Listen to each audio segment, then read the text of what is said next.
Well, good morning, wherever you are. Welcome to Being Your Own CEO.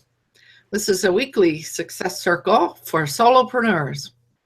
And we get together because we really enjoy each other's company and we like exchanging ideas and information, as well as experimentation, which is what we were just talking about in the green room. And maybe we'll say a little bit more about it before we get into our topic now that we're recording.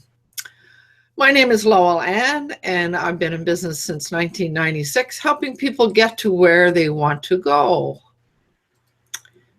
So it's a good idea for us to just be reminded of our operating principles, relationships before business.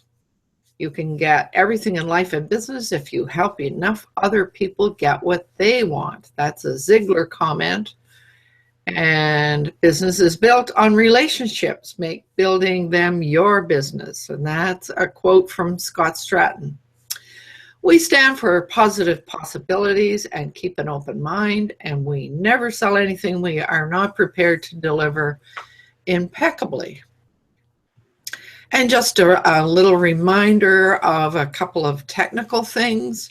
It's a good idea for people to stay on mute unless they want to be speaking. That way, incidental noises in the background won't disturb us.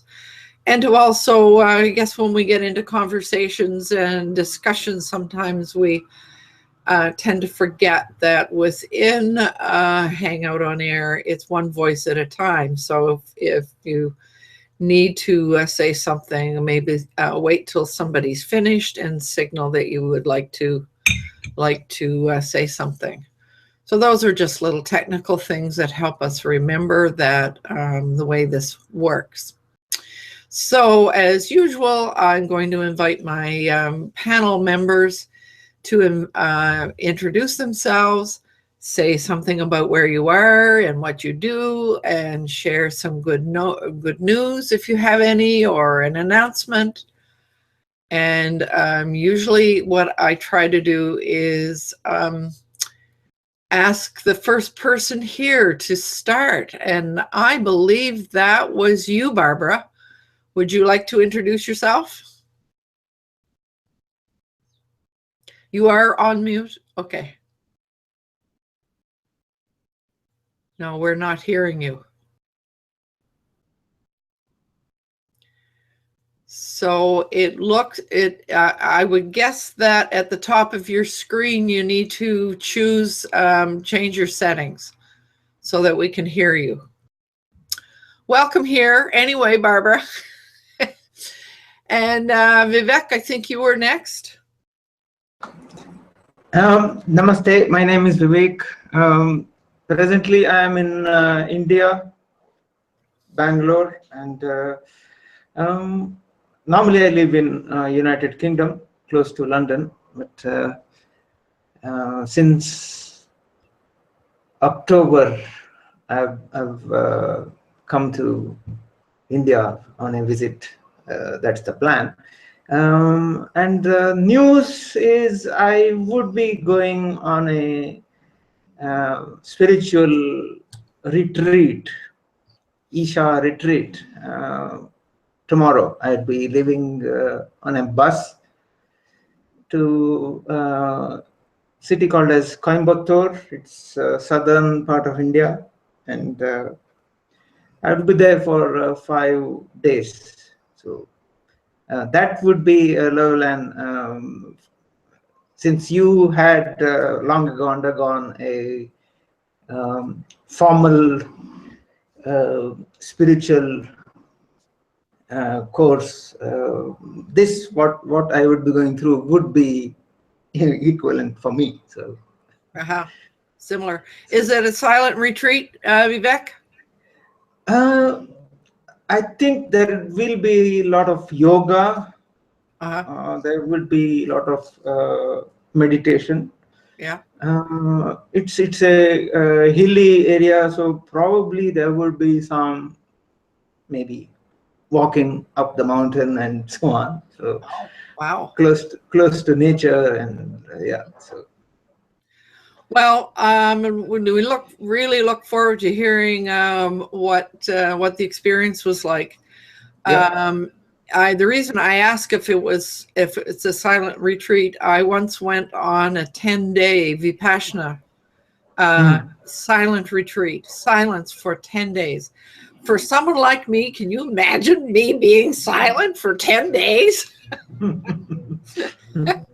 It was probably the hardest experience, as well as the best experience I think I've had in my lifetime. It was really, really worth doing.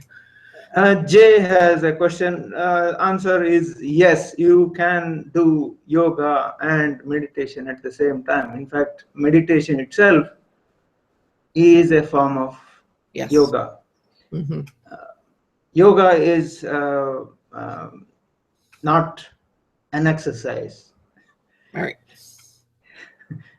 That's true. Unfortunately, here in North America, or at least in my community, yoga has morphed into more of a fitness thing. Yeah, As and that someone joked that particular strain of yoga has been invented by Madonna. oh wow, I don't know, but I remember doing some Iyengar yoga, and that was the beginning from my experience. Iyengar, who wasn't in, I don't think he's living anymore. I'm not sure about that. But his yoga style was very precision oriented, very, very physically oriented. And to my mind, that was the beginning of yoga moving into the whole fitness thing. Yeah. But when I was introduced to yoga, this is many years ago, it was very much meditative. It is physical as well as meditative. Yeah. And a great deal around breath control, and it's a very balanced kind of approach to things. Yeah, right on. Well, it'll be fun to hear what your observations are when you return, Vivek. Yeah, I shall certainly share that. Yes. Yeah, right on. Now, I think the next person that was here was Bill, wasn't it? And we see two of you here now, Bill. Yeah, one of me was here first. One of me came later. It's a beautiful, clear, sunny day in Belize, which is where I'm coming from today, but the internet still seems to be going off and on. But yeah, my name is Bill Graham. I reside in Belize. I have a website called BillDoesBelize.com, where I share what I call unbiased information, or the unbelievable truth, on the price you'll pay if you decide you want to move to paradise. Wow, that's it's amazing how many of us live in places that we consider to be paradise. Yeah, beauty is everywhere in the world. You just have to look for it. I mean, one of the things that I miss being in Belize is the changing of the leaves every year. Oh yeah, because we only have wet and dry season. We don't have that kind of a thing. Yeah. So it's, I mean, beauty is everywhere, and happiness is within you, not within where you live. Vivek says, what's the difference between heaven and paradise? That's a darn good question, Vivek. I was just going to say, Bill, having lived in the Arctic for 20 years, I consider Victoria to be paradise. Yeah, I enjoyed my year in Victoria. I mean, coming from the east coast of Canada and moving to Victoria for a year, I was pleasantly surprised that we only had 3 very light scatterings of snow and flowers in February. So, absolutely. Did you say you were from the East Coast? I was brought up in Nova Scotia, Cape Breton. We Cape Bretoners like to consider Cape Breton a different province. But You're a Caper. I didn't know that. Yeah, I am. I am. I'm from New Brunswick originally. Oh dear. That's interesting. So you miss good lobster then? Yeah, absolutely. That's my big one of my big passions is lobster. And we have lobsters down here, but they don't have claws. They're a totally different kind of lobster. Yeah. And they would taste different as well because the water is so warm down there. Yeah, absolutely. Yeah. Cool. Right on. Oh, I love finding those little commonalities. It's fun. Okay, and I think maybe Heidi was next. Yeah, and I'm directly in paradise as we were talking about paradise. Because our house and our nonprofit called Paradiso Integrale in Italy. So that's where we are sitting the whole day on the computer preparing our next series of the wisdomfactory.net. And it's about conscious aging. Mm-hmm. And we have gathered 19 people, who not only old people, also younger people. And we will go from several perspectives on aging and how much is invention, how much is cultural, how much is beliefs, mm-hmm. and what is possible in older ages, which for instance is not possible in younger ages, you mm-hmm. know. So we are trying to have a more, you know, comprehensive view on aging, and we try to avoid the idea that once we are in a nursing home without any rights to do anything. So it's also the attempt to figure out what else could be our future. What other models there might be out there as alternatives. Yeah, mm-hmm. And I, for instance, I have a big house, and in my back side of my head is the idea to gather 4 or 5 people here, and we not only old people, maybe also some younger ones who want to do agriculture because I have 10 hectares of land, and somehow create a community. But 25 acres, says Mark. We are not really, I'm not really sure how to begin that. The thought is in me about 10 years, but it's still there. So. And that's being experimented with here as well. They're out in Souk. There's a new installation that people have come together and all invested in this housing, and they're all contributing, and it's they all have their own space, but then there's a common area, etc.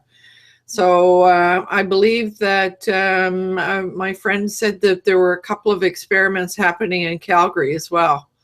So it's that idea is starting to take hold. This is good. The thing is to find the right people, you know, yes. with whom you really can stay together, because you are together, even if you have your own space. But yes, you know, yeah. So. We had a tour of that place in Souk, and the lady who gave us the tour talked about how different it was for her. She was now retired, and she and her hubby were in this place, and she said that they had lived in the suburbs somewhere, and had lived such a busy life that they never really had a chance to get to know any of their neighbors or whatever. And how she was really enjoying the communal aspect of this, and having the time and the space to actually get to know people and have dinner with them and go out for walks, and all of those common things. Yeah. And they were just in the process the day we were there of creating a sort of a craft room where anybody who wanted to paint or do some potting or whatever, we're going to have a space to do that. Yeah. Right. So it's quite interesting. Anyway, Okay. my vision is here. If you know somebody who is a kind person, you know, want to go over to Italy. Right. Right on. I just wanted to quickly. You're next anyway, Jay. Oh, perfect. Hi, my name is Jay, and my company is Magi Studios, and I help people get started in the world of online marketing through coach, consulting, and training. Heidi, just a thought. There are a plethora of professors that do European studies that would love to come over and have a sabbatical and do sabbaticals. So that's an angle you might want to consider. The reason why I say this is because I've actually worked with UVic, the university here in Victoria, specifically the European Studies Department, and one of the professors actually did a sabbatical in Florence and was living on an olive farm or grove, and it was a couple acres. And I actually got a chance to go there to do consulting work, and I got to have dinner there, and it was one of the best experience. Well, traveling to Italy when I traveled, at the time in my life, was one of the best experiences that I ever had in my life, and I cherish it always. It was my first trip to Europe. It was a culture-changing experience for me. And going there and hanging out with a bunch of North Americans in Italy on an olive grove, and it was like this old rustic farmhouse. It was amazing. It was absolutely amazing. The food was just unreal. The vibe, the whole thing. So, I mean, that's something, you know, that you could do is work with universities and offer sabbaticals. If you can make some introduction, I would be happy. Because I Yeah. how to go, where to go. That would be wonderful. Okay, sure. I'll write that down. Yeah, thank you. You're welcome. It's interesting, isn't it? How you know, we need to know who it is, who's the right person, who's just the right person to connect with, to make things like that happen. Yeah, cool, love it. So before we move into our discussion about the lead pages, which is what we were going to do this morning, I do want to just to make sure that if there's anybody out there watching this from the outside, just to know that for this week's session, I set things up in an entirely different way, using a thing called Google Spaces, and it is a platform where you can share things with people. When somebody posts something into Spaces, you get a notification. But Oleg, whose last name it starts with M, it's a name I haven't learned how to pronounce yet. If you look in my community, there is a video there where he talks about making use of Spaces, Google Spaces, instead of Google the event page.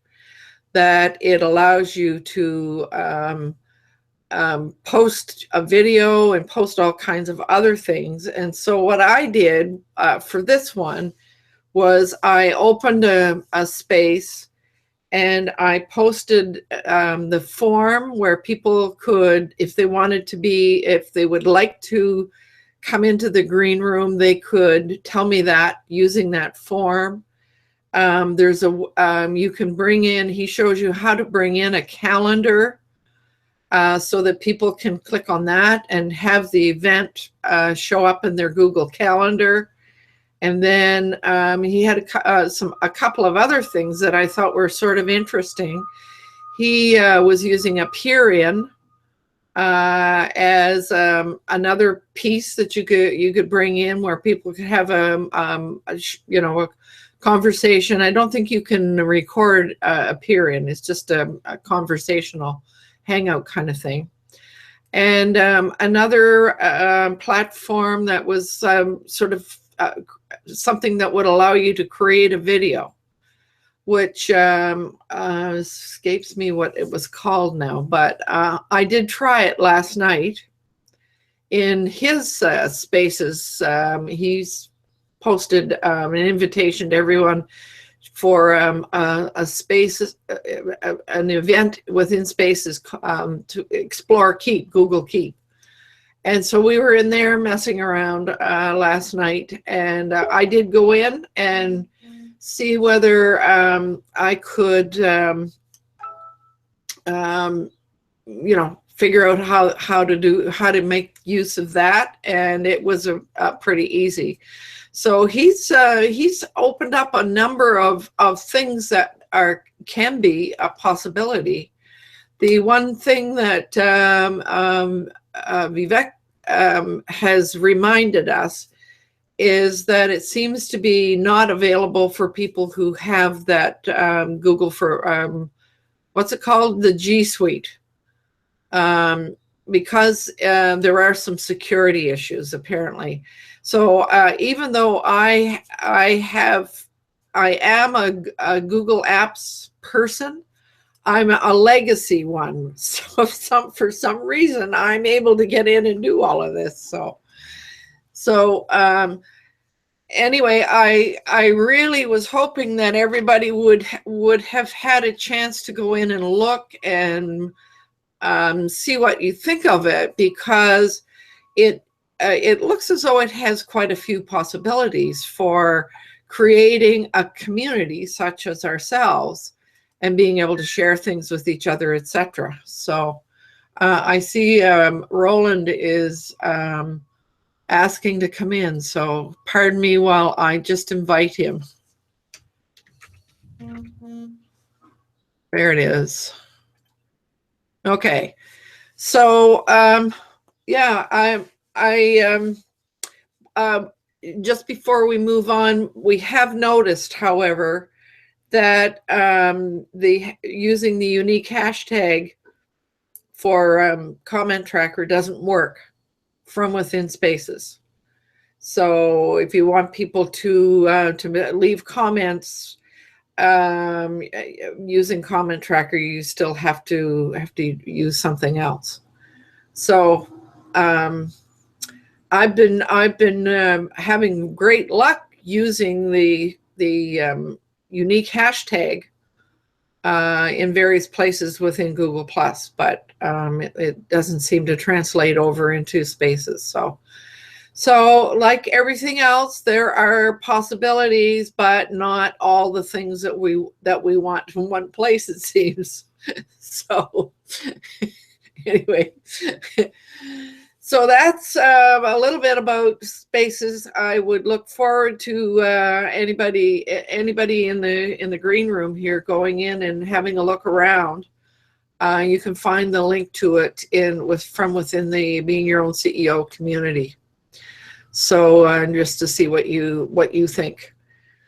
So this morning we were going to talk about creating a unique, desirable, fun lead generation offer. And unfortunately, it was Alana who seemed to want to talk about that a little bit more, and I got a note from her this morning that said, "I'm sorry, I can't make it this morning." So, but as I was thinking about what we, I mean, I guess if we want to create something that is going to entice a person to give us their email address, I guess was where we started with this, how to build your email list, and then what to do with it once you've got it. So, but I think we finished off last time basically just talking about how it's to find something that is unique. The uniqueness seemed to be the most important aspect. As I think Jay, and I see Jay has dropped off again. He must be having some technical difficulties. I remember him saying last week, and don't use the word newsletter. That seems to turn people off. So I was sitting here thinking about my own work and my own coaching work and trying to think. So yes, I have I do a weekly blog, but it doesn't seem to attract new viewers for sure. So I've been wrestling in my own mind. What could I do that might that's a little bit different, that might attract somebody? And so I'm going to throw this out, and you guys, guys could throw some holes in it or give me some reaction to it if you like. I was thinking of offering maybe a 15-minute or a 30-minute conversation called Lift the Fog, Get Some Focus. So, and if somebody wanted to, was struggling with what they need to be doing, their priorities. And the reason I went there was a couple of years ago, I did some research with a whole raft of former clients.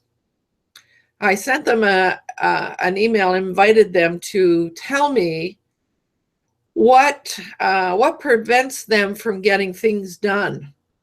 And I collected all that information together into a document, and I pulled that out yesterday and reviewed it again. And it just hit me between the eyes.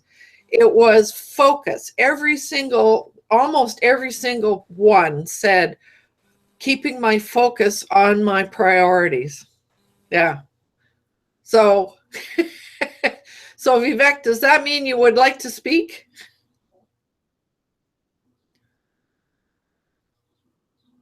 No, I was actually waving to Roland. Oh, I see. Good morning, Roland. You made it. Yeah, thank you. Sorry I'm late. I had some technical difficulties getting here. Well, it seems that Jay was having some technical difficulties this morning too. He's been in and out a couple of times, so. I didn't receive the usual prompts from you that I normally have, and I had to rely on Bill to get me in the back door. Well, and you missed our discussion about why I set it up in quite a different way this morning. Ah. So you're going to have to go back and listen to it. I'm not going to chew my cabbage again. Sure. So this morning we're talking, or we've started talking about what kinds of things we could think about using that would be something unique, desirable, and fun that would entice people to be ready to give us their email address. So that was my idea. Offer a 15-minute free session called Lift the Fog, Get Some Focus. Anybody have any feedback on that one? Sorry. Go ahead, Vivek. Someone actually said, kiss the frog. Who was that? I remember that. Kiss the frog. Because the idea was, it was for women actually, and the idea was you go on kissing frogs and one of them will turn into a prince or something.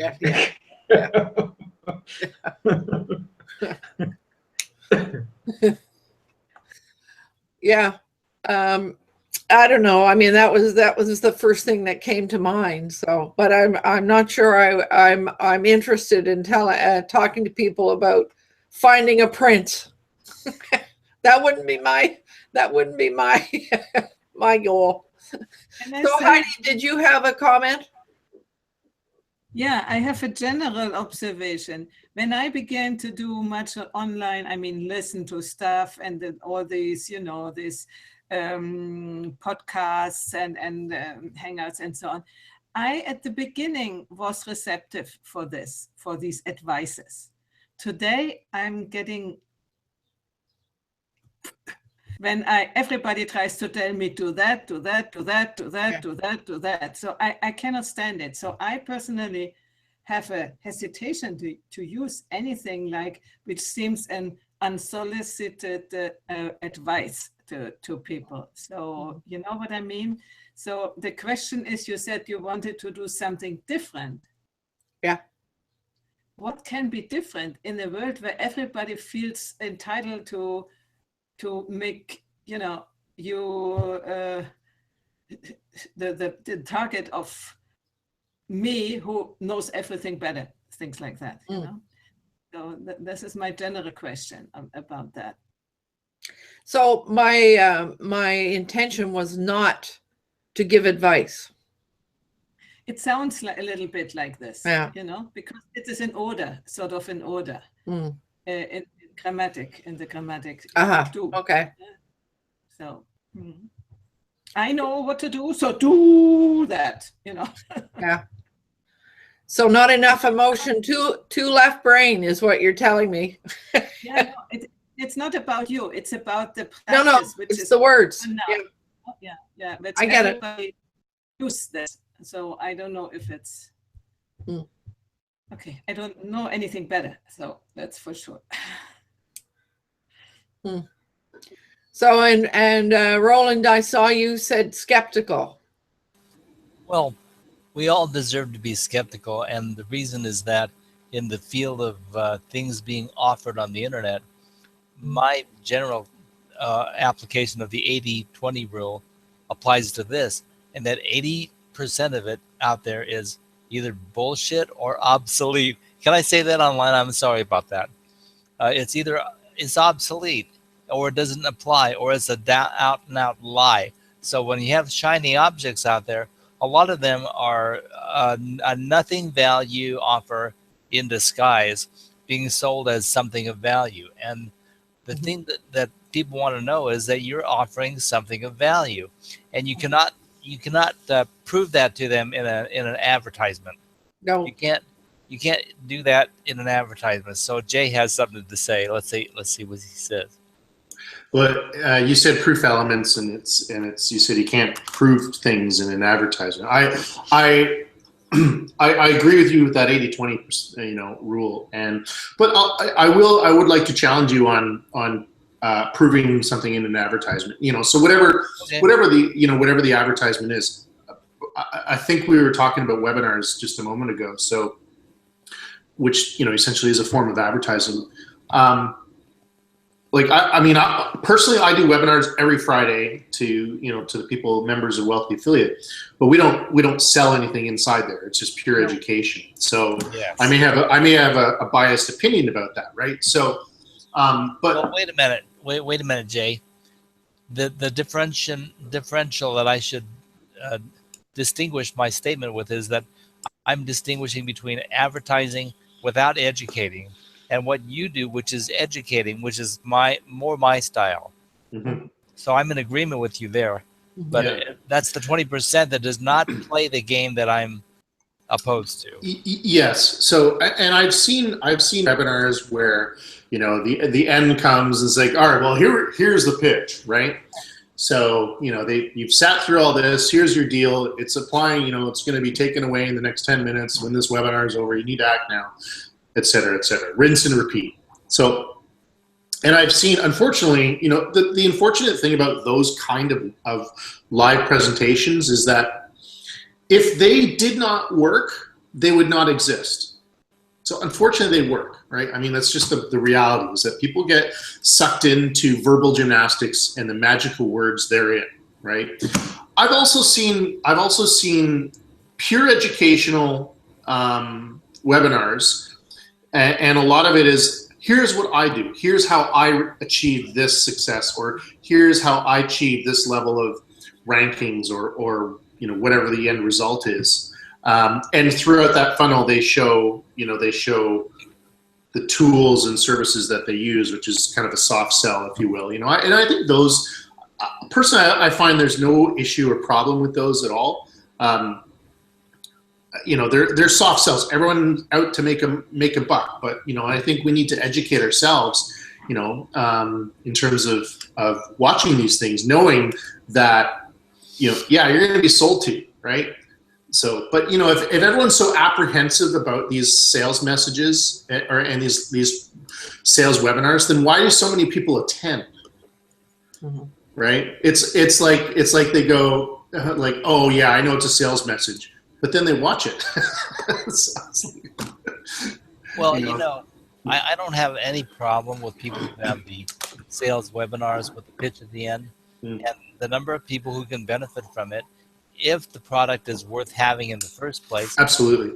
I'm all for it. Go buy that thing and make the best use of it, and you probably made the right decision. Mm-hmm. But there's a lot of stuff out there with all the fluff and all the polish and all the look, but no value, or less value, or obsolete value, and that's what I'm against. Mm-hmm. Mm-hmm. Yeah, absolutely. Yeah, and unfortunately, you don't find the value till the end of the webinars, right? So, right. Yeah. Yeah, I've stopped watching webinars now because I've done so many. I'm sick of seeing them, you know, and whatnot. So it's like, well, I learn by experience personally. So yeah, I have to say the same, Jay. I mean, I used to watch a lot of them as well, and I'm getting to the point where there'll be a topic that's of interest to me, and I suppose maybe initially I listened in because I was more interested in the process they were using than the information. I wanted to observe how they were doing it.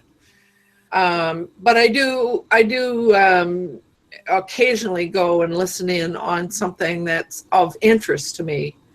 But boy, it's got to be very interesting for me to. I find myself saying, "Oh, enough of that." You know? So, getting back to our topic, I mean, what is it then that we can offer that is unique that would entice somebody to give us their email address? That was the main question that we're dealing with here. Experience-based evidence. You know, experience-based evidence. Screenshots of profit, screenshots of rankings, something like that, you know. A simple video, like I think we're actually regressing back to more traditional landing pages now. Because I really do, because people are now starting to really advertise on Facebook, because you can create such a specific demographic. Like, you know, in Bill's case, random example, right? Bill targets expats between the ages of, I don't know, 50 to 65 plus, who live in Sarnia, Ontario. You know, there's a random place for you. So then he has a little ad on Facebook. So, you know, so when someone who fits that demographic sees that ad, clicks on it, whoosh, it goes to Bill's website, but Bill built a specific landing page for that particular audience. You know, and he says, "Hi, my name is Bill, and I live in Belize. Are you suffering from cold winters in Sarnia, Ontario? Retired? You're looking for a place to kind of retire and move?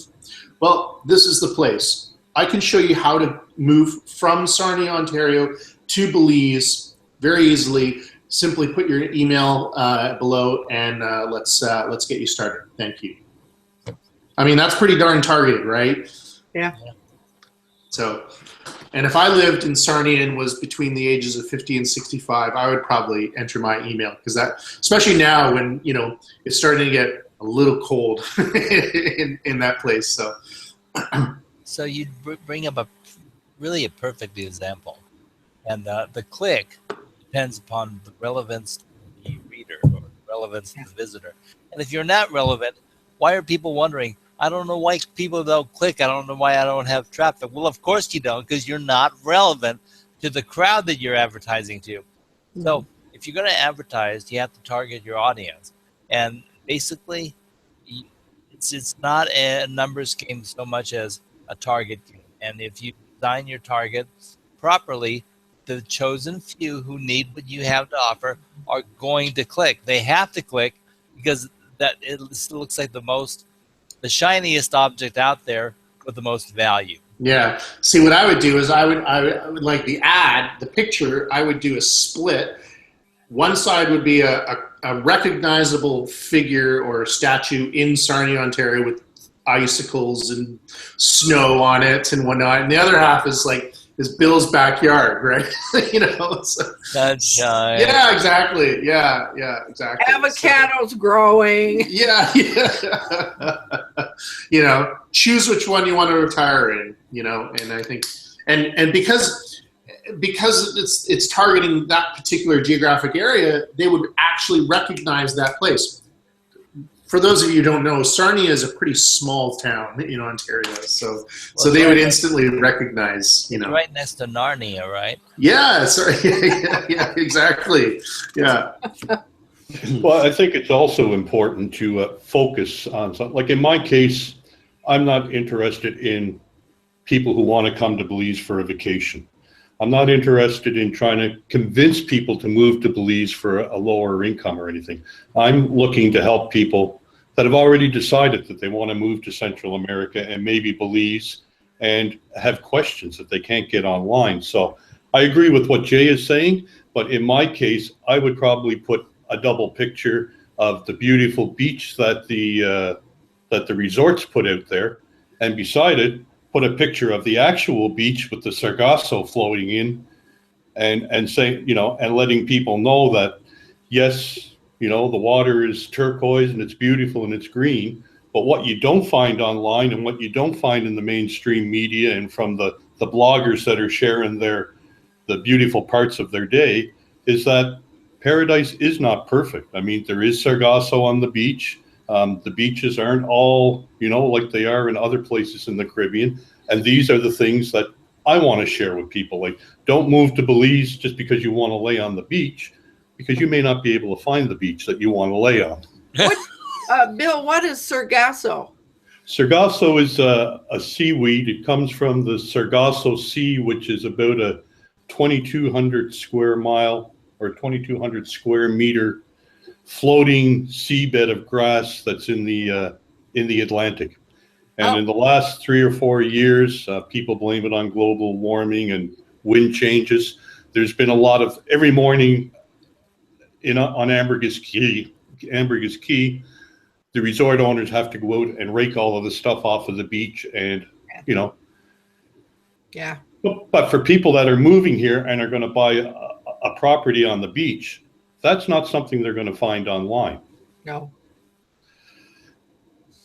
So, getting back to what I was saying, I think it's important to be focused.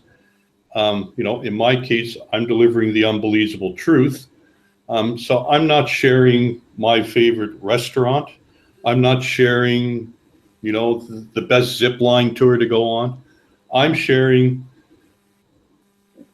to share what the mainstream media, the other side, I'm trying to lick the sugar coating off of the cookie and give people the actual facts.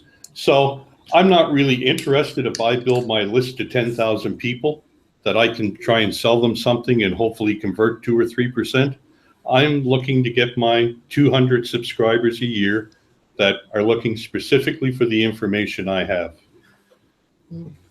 So that all comes down to listening to what your people want and answering their questions. And I think you posted last week, Lolan, what do you want to hear from the community? What would you like me to share?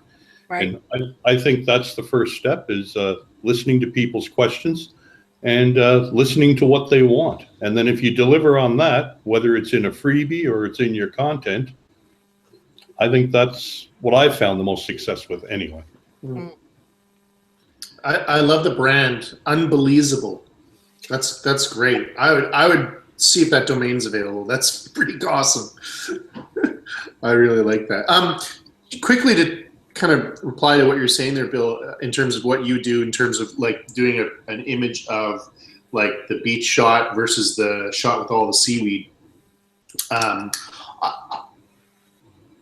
not personally. I'm not sure if a shot like that would be like people would click on that. I think, you know, you can do something like the undeniable truth of Belize. You know, get the facts straight, kind of thing, and then you can educate people within your funnel, right? But I mean, unfortunately, the dangling carrot has to be something where it has to address something that they want, right? So they want, if someone wants to move to Belize, then they need to understand that want. Now, once you have that email, once you have that, you know, capture their email address, then you can educate people, you know, like, listen, here's the undeniable truth about moving to Belize. It's a wonderful experience living here, but here is the reality of some things, right?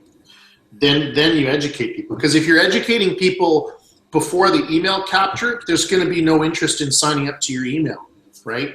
So, and you know, with email, once you have their email, you can really personalize the experience of helping people and educating people about it, right? Because then one day, maybe they will, you know, invest in something that comes from you or whatever, right? So, I mean, that's just my 2 cents. Well, I agree with you, but what I'm doing now is not to generate money per se. I mean, there is an end game. Otherwise, you're not in business. You're in a hobby, I always say. And my end game is to eventually be able to build a couple of cabanas and bring people here.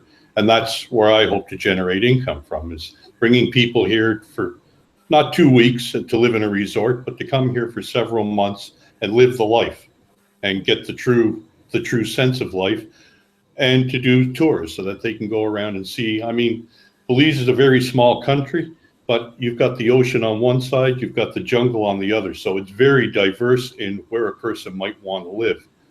And so I agree with what you're saying. We have to be careful that in our effort of educating and providing lots of stuff, that we're not selling the farm in the meantime, that we're not giving it all away for free. But in my case, giving away the information and educating people is the path to an end goal. And I'm not sure if I'm right or wrong. Only time will tell, I guess. But well, Jay, I think you said something that's worth kind of going back and kind of unpacking a little bit. You said you've got to give you talked about the dangling carrot, and you've got to give them something that entices them before you start educating them, that the education comes after you get the email. Is that what, do I get that right? I think that's an important thing for us to kind of think about. Well, yeah, I agree with you, Lolan, and I really agree with you, Jay. And what I'm wondering is, in order to shape the dangling carrot, what we have to do is make the Sargasso Sea issue notable when you get down to the education side. And Bill, you've got the people interested, and now you're saying, but you got to watch out for this too. And then you educate the people. But the overall attraction should be, but when you get past these issues like that, there's this wonderful world to discover. And that's what we have to put the magnifying glass on, right? yeah, exactly. And that's what I mean, Sargasso was just the first one of my things that came to my mind. But I've also, I mean, one of the first things that we preach here is that when you move to Belize, don't go out and buy property, you know, with the rose-colored sunglasses on. Live here for a year. And there's reasons for that. I mean, you move here in dry season and you buy a property, you might find you're under 2 feet of water in the rain season. So, right. I mean, I've shared that picture as well. As, you know, this is the house we lived in, and it was beautiful. It was right on the lagoon. But come September, when we had 3 days of rain, there was 3 feet of water in our yard and all the way out of our road. So had we fallen in love with that house and bought it, we might have been a little disappointed come rain season. So And here I thought you were living with your own fish pond at your front door. I thought that was part of the part of the attraction of your property. Well, we were, but the fish pond often turned into lagoons. So, Right? And Heidi is signaling that same issues in Italy. Yeah, we had friends from Australia who came over for 6 months for 4 years. The first year they were completely in love. The second year they still liked it, and then they began to see that it's not as everybody thinks. So, you know. And me too. At the beginning, I was in Italy. I thought it's the real paradise, you know. And then when you get to know it a little bit better, you see it's just sort of like everywhere else. Some advantages, some disadvantages, but only positive nowhere. So it's better you know what it is before you really invest a lot of energy and money and whatever. And it's a really good advice to have them come for a year or two and then buy. There's a common theme here with what we were just talking about. And that common theme is people want what they don't have. Yes. Right? Even if the novelty wears out, people still want what they don't have. So that is the dangling carrot, is that you want to show them what they could have. And that's the lead gen, you know, and that's that dangling carrot, you know. And then you can educate people as much as you want through content, whether that content comes from your blog post, your email, or whatnot, you know. So, you know, I sell education, right? I sell education, whether it be through Wealthy Affiliate or through my own courses, you know, or through one-on-one consulting. Now, if I said right up front before capturing any kind of lead or email or content, if I said, listen, this is going to be so darn hard that you're going to want to quit several times. Oh, here, give me your email and I'll show you how to do it. No. No. But if I say, listen, I can show you step by step how you can do this, right? And educating people throughout that, you know, walk people through it, like, and say within the email funnels, this is not an easy task. This is something that you need to dedicate a lot of hours, right? You know, as we said in the past in here, you know, entrepreneurs are the only ones that are willing to work, you know, an exuberant amount of hours for, you know, the same amount of pay kind of thing. So, you know, it's a lifestyle change. You know, people want control of their lives. So, you know, but people want what they don't have, and they want to try to reach for that goal. You know, so and that's what you have to be aware of. I mean, in my case, that's what I think that I'm aware of, is that I am the only guy in Belize that shares the unbelievable truth. There's 100 bloggers here, but they all talk about the nice parts of their day. They never talk about the problems they have. So that's how I hope to build my authority, is by, and you're right, Jay, you have to temper. You can't just always be out there saying, well, you know, if you're going to move to Belize, you got to be aware that the government's corrupt. Or if you want to move to Belize, you got to realize you're going to pay more because you're a gringo. You have to, I think, enlighten people to those facts, but give them options on how you get around that and how you deal with that. And that's, you know, that hopefully will build my authority as a guy that people can come to and get the honest truth. And then down the road, I mean, maybe those people will have already moved here, but when somebody says, you know, I really need somebody to show me around, or I really need to talk to somebody about this, then hopefully those people will become my ambassadors and say, you know, this guy provided us a lot of information, or this guy does this, or he does that. And I'm in a little different situation than a lot of people, where I don't need to make income right now. I wanted to say what I read in Wealthy Affiliates and in a blog post. Somebody said she got the best conversion on an article, on a review, which was a negative review. So, and the best response in our, so I think people are grateful if you don't show them only this fantastic thing. But if you have a right dosage of saying, you know, this is good, but you must also be aware of, and for me, I'm a sort of a negative person, always seeing the bad things. For me, this is a challenge not to go too much into the, into the warnings and saying, I think we need to find a good equilibrium, but not indulge into, everything it's nice. It's never, I mean. But it's really, Jay, what you said is that people want the things they don't have. I think this is the real psychological truth. And even in 2 years, they want something else. But that after I went to Italy for a week, I was looking at property. I bought catalogs of property, like catalogs of properties for sale, and I was dead set on wanting to spend more time there, buying an investment property, even if it was a hole in the ground, just so I could pitch a tent and live there, right? But the undeniable truth through education showed me, it's like, well, no, you don't want to be doing that, But it was because it was something that I didn't have and I wanted, and I got a little taste of it, So it's always chasing that dream to do something, right? So let's say I did it. Let's say, boom, I moved there, and like your friends, first year is great. Second year is okay. Third year, the novelty's kind of worn off. But there's still that point where they want it, It's like because you're experiencing what they want, it's almost, there's like a jealousy kind of thing. It's like, oh, you've got that. You're living there. That's fantastic, right? That's so cool. I want that, right? So. But okay, so we've talked about what people that people want what they don't have. Let's look at the other side. What about people have something that they don't want that they would like to get rid of?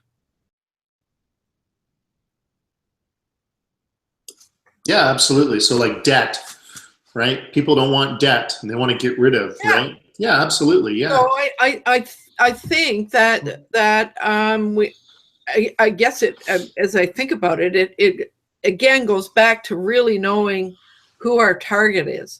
Yes. And it is what is it that really motivates them? Is it that they have a big pain that they want to get rid of? Yes. Or is it they've got this desire for something like control over their lives or whatever? Yes. So it's really important to really know those two pieces. Yeah. Yeah. Well, I mean, both ends of the spectrums are wants, right? Yeah, so, they are. Yeah. Really they are. It really is the same thing. I mean, I actually just met someone online who's built an entire course and career on getting rid of debt, right? In the US, right? It's this great woman, single mom, started out, she only had like $250 in the bank and her story is unbelievable, right? But she persevered and she learned how to get rid of her own debt and improve her credit. And now she's actually teaching that. And CNN's approached her, and she's been interviewed by ABC or Good Morning America and whatnot. So it's great to see people persevere in something where they've attained something that they want or something they want to get rid of, and then turn around and coach that to other people. That's fantastic. And it's just, yeah, I mean, like you said, either they want to get rid of something or they want to attain something. Acquire something. Yeah, but the end result is still the same. It's like it's the want and the control, really. So, yeah. And it's addressing your audience or what you know and aligning that with an audience who you think wants what you have.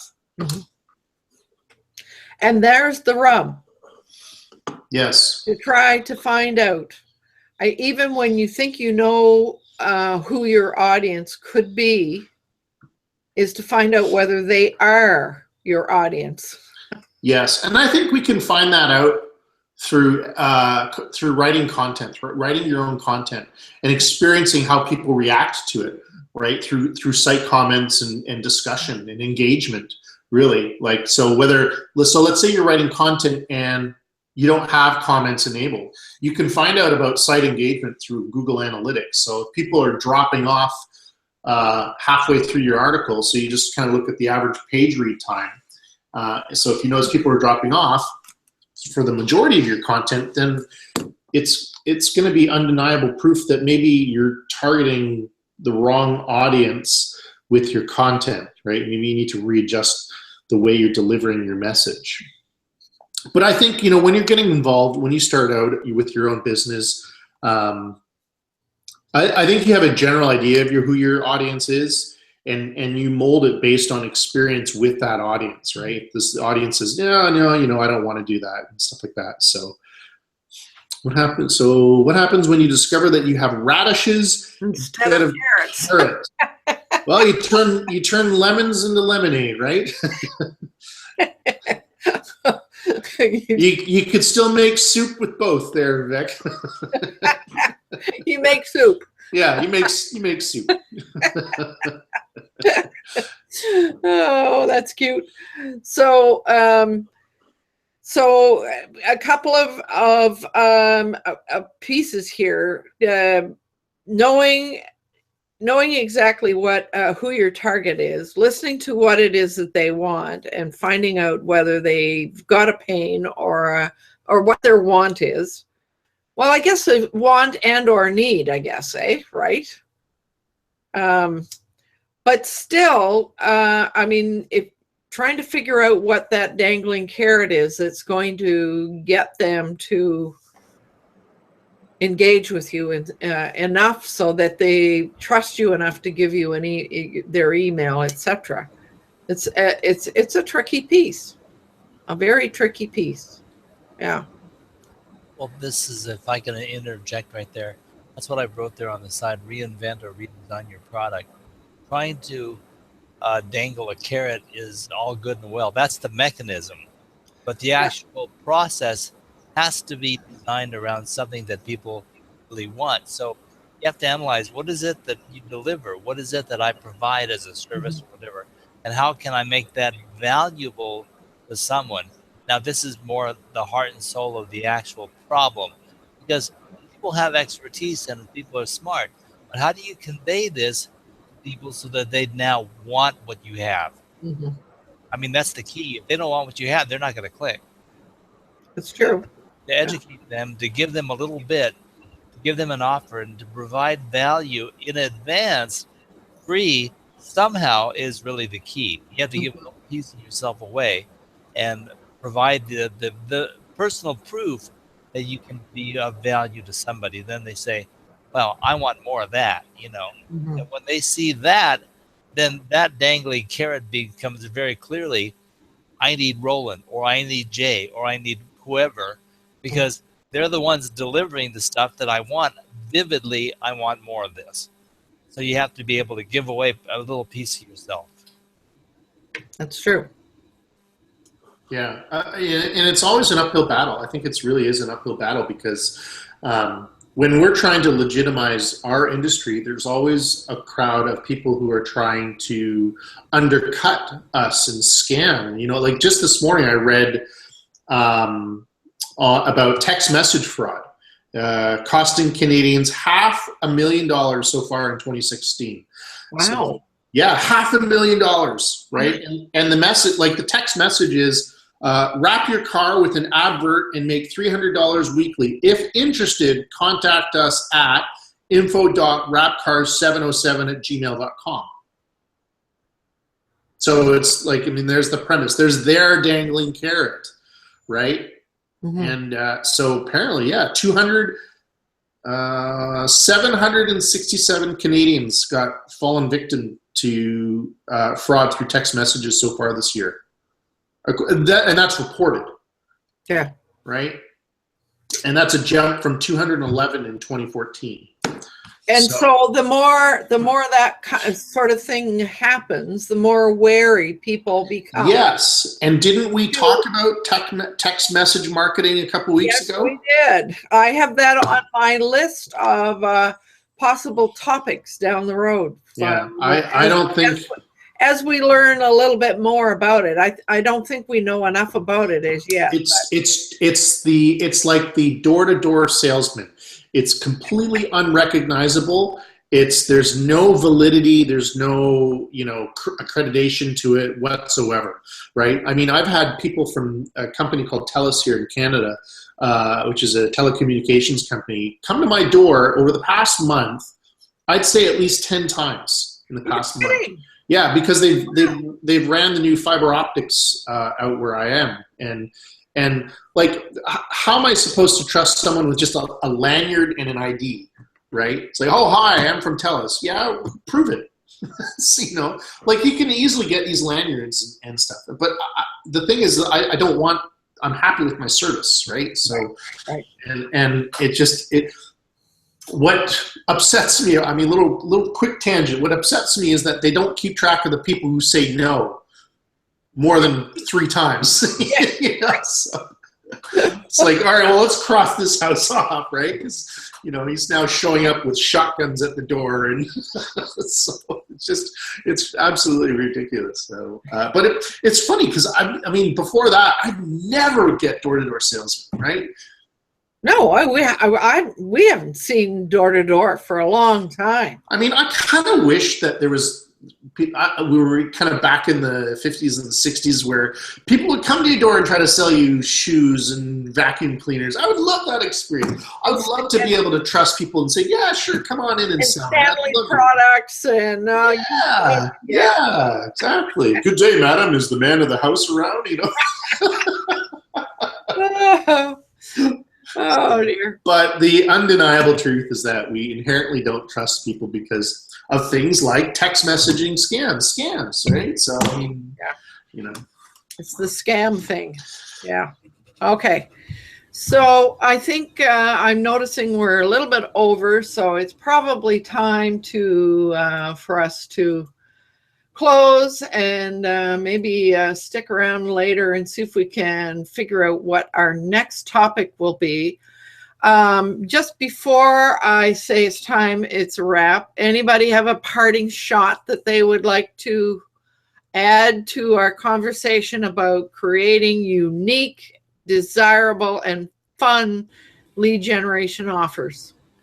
Yes, I really wish that Alana had been here. I know that I've been just chatting with her on the side, and I think she's working with wealthy affiliates, but she's been dealing with how to get some traffic going to her 1 or 2 websites. And I took a look at her website, and I really think that she needs to dig into the concept of what it is that she's offering people.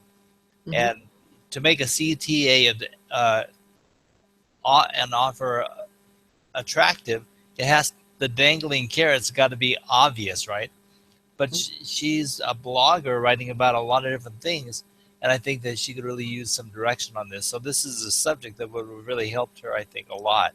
If we would take her concept and just dig in our heels and discuss her website, her concept. So maybe we can try that again. Here was the message that I got from her this morning. Yeah, it's too bad she wasn't here today. I think that she really could have benefited. Yeah. We man, we just lost Jay too.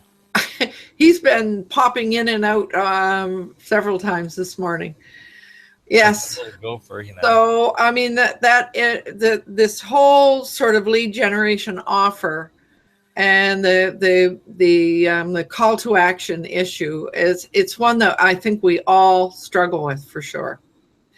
So if anybody else, Vivek or Barbara or Heidi, any parting shot before I close?